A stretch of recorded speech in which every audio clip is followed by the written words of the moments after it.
Brooksaw Antiques here. Today we have this 1966 Smith-Corona Galaxie II vintage portable typewriter. I'm going to show you how to use the functions and make sure they all work. Up top is the adjustable paper guide. This helps you guide the page in straight. I'm going to line that up with the edge of the platen, which is the main roller that feeds the paper. And above that are the margins. This is your left margin. I'm setting this on 2. This is the right margin. I'm setting that at about 75, and this is the paper support arm that flips up from the back. This is the paper bell that sits on top. It's got 2 adjustable rollers.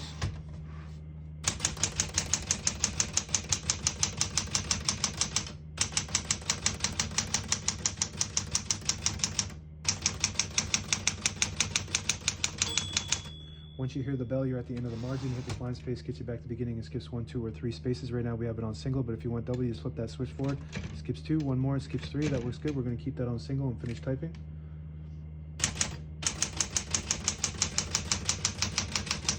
As you can see, all the keys type nice and none of them skip or stick. I'll type a sentence in red on the next line and switch from black to red. There's a switch on the right side. You flip it all the way down to prints the bottom portion of the ribbon. When you have it in the middle, it just prints a stenciled, no ink at all, just for copying purposes. When you have it on top, it prints the top portion of the ribbon, which is black. We're going to move that down to red though.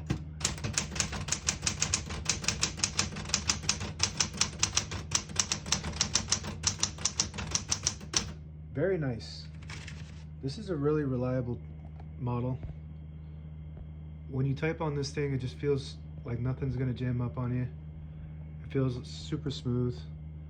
Better, I think this one might be better than the other ones in this genre of this design. You got a Galaxie II, you got the Super Sterling, and all those. I like this one the best. Pull the page out easy. There's a switch on the right side.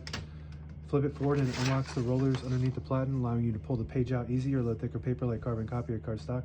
Make sure you flip that back before you load the next page or else it won't load correctly. Put this down for now, and I put the color back to black. Backspace on the left side works great. Touch control next to that. The farther down you go, the more tension there is when you hit the keys.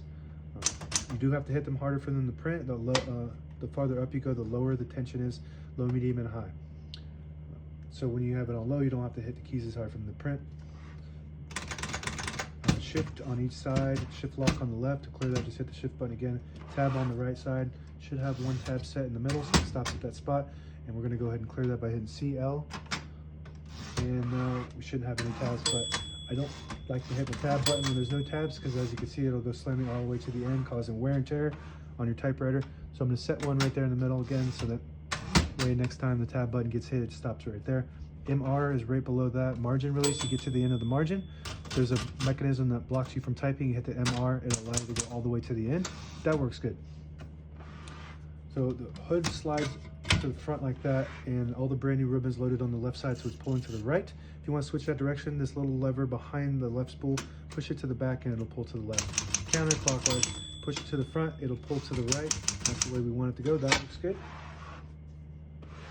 Carriage release on each side. And if you've seen any of my videos on these similar models, the one design flaw is that these carriage release levers break off easy. They're made out of hard plastic.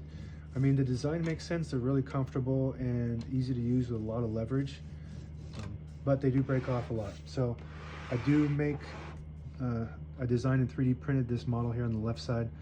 This is a 3D printed one. The other one is an original. So if you need one, check out my shop and you can get you one pretty cheap.